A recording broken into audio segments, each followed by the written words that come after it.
भारत को सशक्त भारत बनाना चाहते हैं। भारत को विश्व की महाशक्ति हम बनाना चाहते हैं, विश्व की महाशक्ति बनाना चाहते हैं। झारखंड में भाजपा के 3 मुख्यमंत्री बने जिनके दामन पर आज तक दाग नहीं लगी, लेकिन आज भ्रष्टाचारियों को जेल जाना पर डीडीएच रहा है। तो लोग भाजपा को कहते हैं सभी को जेल भेज रहे हैं। ईडी, सीबीआई को भाजपा पर दुरुपयोग करने का आरोप लगाया जा रहा है। वे आज बोकारो के सेक्टर 2 स्थित दुर्गा पूजा मैदान में रक्षा मंत्री राजनाथ सिंह धनबाद लोकसभा निर्वाचन क्षेत्र से भाजपा प्रत्याशी ढुल्लू महतो के पक्ष में महती जनसभा को संबोधित कर रहे थे। उन्होंने कहा कि कांग्रेस की सरकार 2014 के पूर्व 32 लाख ही रुपए पकड़ डीडीएच पाई थी। हमारी सरकार 22,000 करोड़ दे की राशि जब्त की है। हमारी सरकार रहते हुए भ्रष्टाचारियों की जगह घर में नहीं जेल में है। कहा कि भारत बोलता है तो आज पूरी दुनिया देखती है कि भारत बोल क्या रहा है। आज पूरी दुनिया में भारत का कद बढ़ा है। 2 वर्षों से उक्रेन में युद्ध चल रहा है। भारत के लोग उक्रेन में पीआर अच्छा रहे थे। सभी ने देश पर निगाहें रखी थी, तो प्रधानमंत्री ने फोन कर युद्ध रुकवाकर 22,000 छात्रों को वापस बुलाया। भ्रष्टाचार को बढ़ावा देने वाली विपक्ष आज भाजपा को दोषी मानते हैं। भाजपा जनता की आंखों में धूल झोंकर काम नहीं किया है। भाजपा आंख में आंख डालकर काम करती है। उन्होंने कहा कि चुनी हुई सरकार को गिराने का काम कांग्रेस ने किया है। कांग्रेस ने संविधान को बदल दिया था जब इमरजेंसी लगी थी। हमारे विश्वसनीयता पर सवाल खड़ीढ़ा नहीं किया जा सकता। हमने राम मंदिर बनाने की घोषणा किया था, वो आज हमने वह भी पूरा किया। भारत में राम राज्य का आगाज हो गया है, क्योंकि श्री राम झोपड़ी से बिल्डिंग में जा चुके हैं। योग के क्षेत्र में दुनिया के 172 देशों ने भारत की सराहना की। हमारे प्रधानमंत्री ने 25 करोड़ देशवासियों को गरीबी रेखा से बाहर करने का काम किया है। भारत के इतिहास में पहली बार हुआ है कि प्रत्येक परिवार को 5 किलो अनाज मुफ्त मिल रहा है। उन्होंने कहा कि लोकसभा में आपके आवाज को कोई बेहतर तरीके से उठा सकता है, ढुल्लू महतो, इसीलिए वोट मांगने आया हूँ। जबकि पूर्व मुख्यमंत्री बाबूलाल मरांडी समेत कई नेताओं ने सभा को संबोधित किया। नेता श्री अमरवाली जी का आग्रह है, इसलिए कहना है भारत को हम धनवान भारत बनाना चाहते हैं, भारत को हम सशक्त भारत बनाना चाहते हैं, भारत को विश्व की महाशक्ति हम बनाना चाहते हैं, विश्व की महाशक्ति बनाना चाहते हैं। तो दुनिया के सिरे पर आक्रमण करने के लिए नहीं, पर पूरे विश्व के कल्याण के लिए भारत को हम विश्व की महाशक्ति बनाना चाहते हैं। यह है हमारी ढुल्लू महतो 2 बार विधायक रहे, बताइए हैट्रिक लगा चुके हैं विधायकी में। जब हमारे ढुल्लू महतो बोल रहे थे तभी मैं समझ गया कि ये बड़े मजे खिलाड़ी हैं। अरे भाई इतने देरों से राजनीति करते हैं, हम तो चाल से बता देंगे लोग, बोलने के बाद तो पूरा का पूरा बता देंगे, कुंडली खोल देंगे। भाई बस देखिए, यदि किसी की नाराजगी भी हो ढुल्लू महतो से, ये प्रश्न केवल ढुल्लू महतो का नहीं है। मैंने कहा ना, हमारा केवल सरकार बनाना उद्देश्य नहीं है, देश बनाना। कौन बना? मोदी जी बना।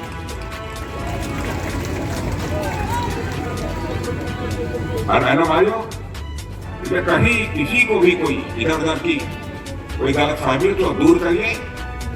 ढुल्लू महतो को भारी मतों से विजय दिलाता है, भारी मतों।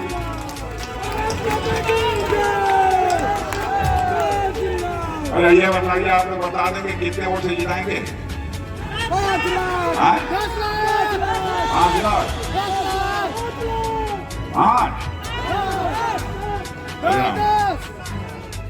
तो बहनों भाइयों, यदि 5 लाख मतों से आपने ढुल्लू महतो को जिता दिया, तो मैं हम ढुल्लू महतो जी से भी मैं कहूंगा, अपने विरंची जी से भी कहूंगा, दोनों लोगों से। और आपके नेता प्रतिपक्ष हैं, आपके नेता प्रतिपक्ष आप जानते हैं ना? नहीं जानते? मक्खी की तरह निकालकर मंत्रिमंडल से बाहर कर दिया है। कांग्रेस की सरकारों को भी आपने देखा है, कई सरकारों के उनके मंत्रियों पर भ्रष्टाचार के गंभीर आरोप लगे, और एक सरकार तो इनकी ऐसी थी, भ्रष्टाचार के मामले में इन्हीं के मंत्री को जेल की हवा खानी पड़ी। फिर भी उस पार्टी के साथ इन लोगों ने आज तक अपना गठबंधन कायम रखा है। ये लोग ईमानदारी की बात करते हैं। कहते हैं कि भारतीय जनता पार्टी की सरकार बन गई, मोदी जी आ गए तो आरक्षण की व्यवस्था को समाप्त कर देंगे। बहनों भाइयों, किसी की हिम्मत नहीं है कि भारत की जो आरक्षण की व्यवस्था है उसको समाप्त कर दे अथवा उसमें कोई कमी लाने की कोशिश करे। किसी भी सूरत में भारतीय जनता पार्टी से नहीं होगी। धर्म के आधार पर आरक्षण देकर इस देश के अल्पसंख्यकों को यह गुमराह करने की कोशिश कर रहे हैं। बहनों भाइयों, उनके चाहने के बावजूद धर्म के आधार पर आरक्षण किसी भी सूरत में नहीं दिया जा सकता, क्योंकि भारत का संविधान इस बात की इजाजत नहीं देता। हम लोग हिंदू, मुसलमान, ईसाई, यहूदी इस आधार पर भेदभाव करने वाली पार्टी नहीं है। लेकिन जनता की आंखों में धूल झोंक कर हमने कभी राजनीति नहीं की है। राजनीति हम लोगों ने की है तो जनता की आंखों में आंख डालकर राजनीति। लेकिन बराबर इन लोगों ने जनता को धोखा दिया है। कहते हैं मोदी जी को यदि 400 से अधिक सीटों पर विजय प्राप्त हो जाएगी तो तानाशाह बन जाएंगे, भारत के संविधान बदल देंगे। मैं आपको बताना चाहता हूं, पहले बहनों भाइयों, 132 बार में 90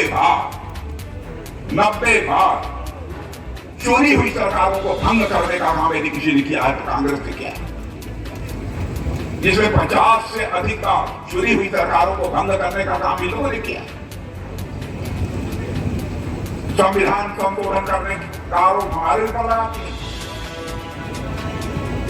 भाइयों, संविधान संशोधन इन्होंने अपने जीवन में कई बार किया है, वह संख्या नहीं बताना चाहता।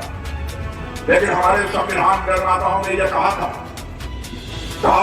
चाहे जो कुछ भी हो जाए, संविधान में जब आवश्यकता होगी थोड़ा बहुत संशोधन कर लेना, लेकिन संविधान की आत्मा में कोई परिवर्तन नहीं होना चाहिए। ये संविधान का प्रियम्बल कहते हैं। और श्रीमती इंदिरा गांधी जब भारत की प्रधानमंत्री थी, उनका चुनाव जब इलाहाबाद हाईकोर्ट ने अवैध घोषित कर दिया, इमरजेंसी लगा दी,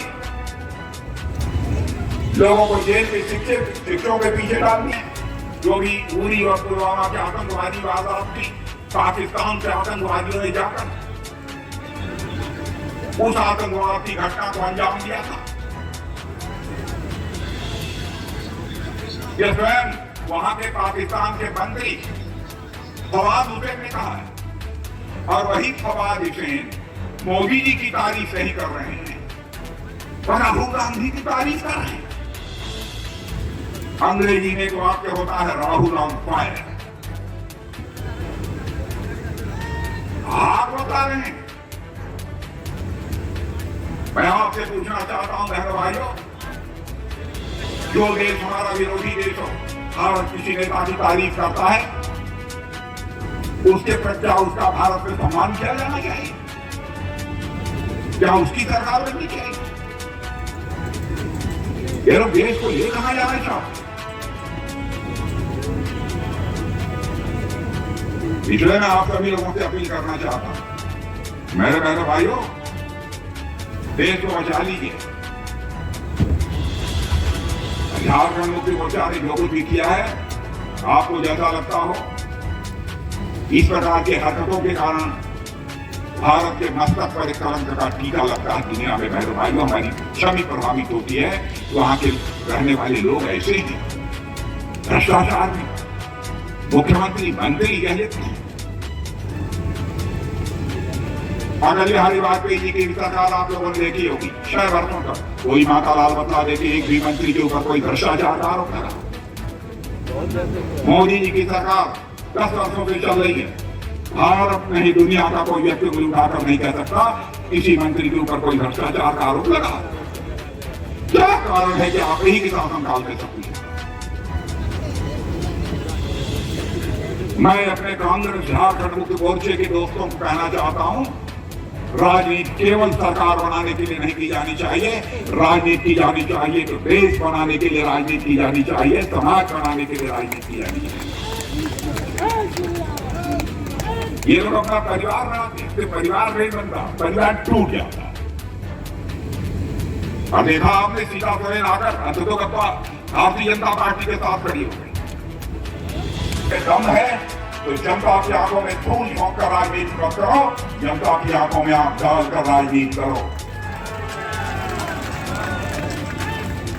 और मैं प्रेस के दोस्तों से भी कहना चाहता हूँ, हमारी कोई भी बात गलत हो, अखबार के पन्नों पर आप लिख देना, हमारी गलती होगी तो मैं स्वीकार कर लूंगा। और यह बात मैं इसलिए कह रहा हूँ, जिंदगी में हमने राजनीति की है तो जनता की आंखों में धूल झोंक कर राजनीति नहीं की है, जनता की आंखों में आंख डालकर राजनीति की। हमारी विश्वसनीयता पर कौन प्रश्न चिन्ह लगा सकता है? भारत ही नहीं, दुनिया के लोग यह मानते हैं कि भारतीय जनता पार्टी बहुत ही विश्वसनीय पार्टी है, जिसे अंग्रेजी में क्रेडिबल पॉलिटिकल पार्टी है। लोग कहते हैं हिंदुस्तान की एक ऐसी पार्टी है जो कहती है वह करती है। बहनों भाइयों, 1951 में भारतीय जनसंघ के रूप में जो हम लोगों ने कहा था, संसद में बहुमत मिलने के बाद उसे भी पूरा किया। हम लोगों ने कहा था 51 में जिस दिन हमको संसद में बहुमत मिल जाएगा, धारा 370 जिसके तहत जम्मू कश्मीर को विशेषाधिकार प्राप्त है, हम चुटकी बजाकर समाप्त करेंगे। और बहनों भाइयों, करके दिखा दिया, जब बहुमत पूरा करके दिखा दिया। 1984 से हम कहते चले आ रहे हैं, हमारी सब सरकार बनाइए, अयोध्या की धरती पर राम मंदिर बनकर रहेगा। बहनों, मुझे याद है 1984 में हम लोग नौजवान थे और उस पर बराबर हम नारे लगाते थे कि राम लला हम आएंगे, मंदिर यही बनाएंगे। ये कांग्रेस के लोग कहते थे हाँ हाँ राम लला आएंगे, मंदिर यही बनाएंगे, लेकिन तारीख नहीं बताएंगे। आपने देखा कि बाबा ईश्वरी आ गई। बहनों भाइयों, हमारे प्रधानमंत्री ने धर्माचार्यों के मार्गदर्शन में रामलला की प्राण प्रतिष्ठा कर दी है।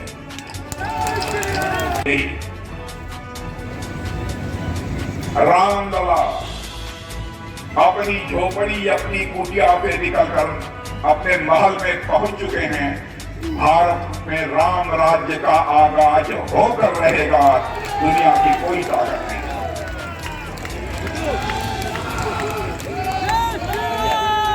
लोग ये कहते हैं कि साहब राम राज्य कैसे आ जाए। मैंने कहा जिस दिन लोगों को अपनी जिम्मेदारी का एहसास हो जाएगा, दायित्व बोध जिसे बोलते हैं, जिम्मेदारी का एहसास भारतवासियों को अधिक से अधिक संख्या में होने लगेगा। अधिकार बोध नहीं, मैं हमारा यह अधिकार है कि हमको मिलना ही चाहिए, यह नहीं, बल्कि दायित्व बोध, कर्तव्य बोध हमारा फर्ज क्या बनता है। जब तक यह भाव पैदा हो जाएगा, और मैं देख रहा हूं कि हिंदुस्तान के जवानों के अंदर वह भाव पैदा होता जा रहा है, उस दिन राम राज्य आकर रहेगा, दुनिया की कोई ताकत नहीं रोक सकती। भारत की ताकत देखो मेरे पहले भाइयों, योग हमारे ऋषि मनीषी यहां करते थे। कुछ लोग अपने घरों में भी आज से 25, 30, 40 साल पहले भी योगा करते थे। योग किसी ने सोचा था भारत में जिस योग का जन्म हुआ है उसको सारी दुनिया मान जाएगी और सारी दुनिया में योगा होने लगे। हमारे प्रधानमंत्री ने संयुक्त राष्ट्र संघ में यह प्रस्ताव रखा कि योग जो भारतीय ऋषियों और मनीषियों की देन है, जिसको अंतर्राष्ट्रीय मान्यता प्राप्त होनी चाहिए। और उन्होंने कहा कि अंतर्राष्ट्रीय योगा दिवस मनाया जाना चाहिए और दुनिया के हर देशों को मनाना चाहिए। उस योग की बात की, इस योग को हमारे ऋषि और मनीषियों ने देने का काम किया। बहनों भाइयों, आपको जानकर खुशी होगी, दुनिया के 172 देशों ने इसका ताली बजाकर स्वागत किया और आज हमारा आपका योग सारी दुनिया में किया जा रहा है। यह भारत की ताकत। हम जो कहते हैं वो करते हैं। विश्वास का संकट, विश्वसनीयता का संकट हम लोग किसी भी सूरत में पैदा नहीं होने देंगे। मेरे बहन भाई, भारत अब कोई कमजोर भारत नहीं रहा। जो चाहे वो भारत को आंख दिखाकर निकल जाए। भारत में पहला भाई अब ताकतवर भारत बन चुका है। पर मैं बताना चाहता हूं, भारत के अंदर वह ताकत है। भारत किसी को छेड़ता नहीं है, लेकिन जो भारत को छेड़ेगा भारत उसे छोड़ेगा भी नहीं। आज ये भारत के पास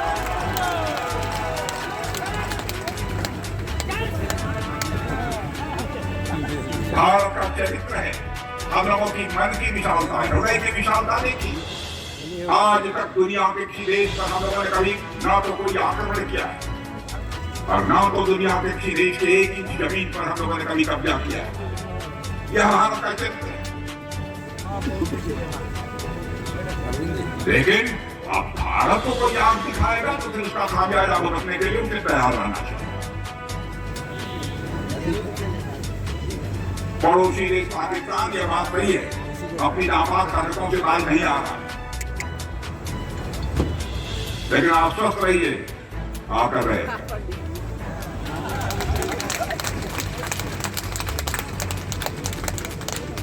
उनको भी अपना रवैया बदलना पड़ेगा।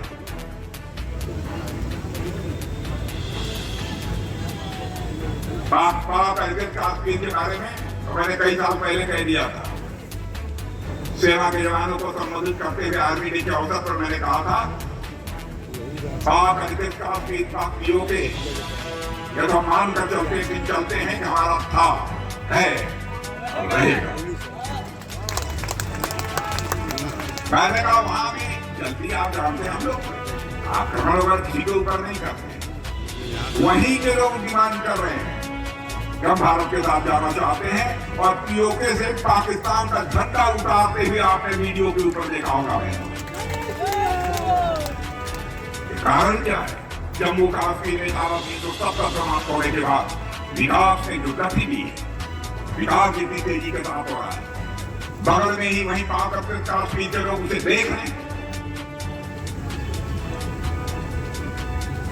और आपको जानकर खुशी होगी कि वहां के पाकिस्तान के संसद सदस्य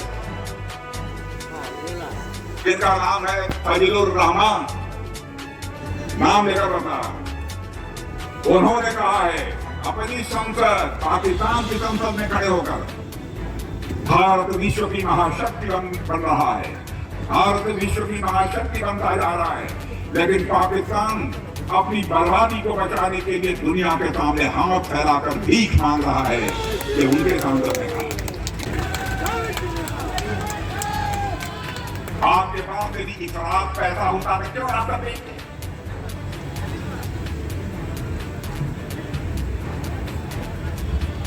भाइयों, कमाल क्या है सरकार ने? आयुष्मान भारत कार्ड, मैं जानता हूं कि सभी को नहीं मिला है, लेकिन अधिकांश लोगों को आयुष्मान भारत कार्ड मिला है। कितने लोगों को मिला है? अरे कमाल है भाई। मेरी बात सुन लो आप, 70 साल के ऊपर के चाहे किसी जाति के हो, किसी इनकम ग्रुप के हो, किसी धर्म के हो, 4 जून के बाद 3-4 दिन में हमारी सरकार बन जाएगी। 15 जून के बाद 70 साल के उम्र के आप पिताजी होंगे, बाबा होंगे, आजा होंगे, आजी होंगी, दादा होंगे, दादी होंगे, चाहे किसी जाति से होंगे, चाहे कोई भी आमदनी होगी, सबका 5 लाख रुपए का मुफ्त इलाज किया जाएगा मेरे।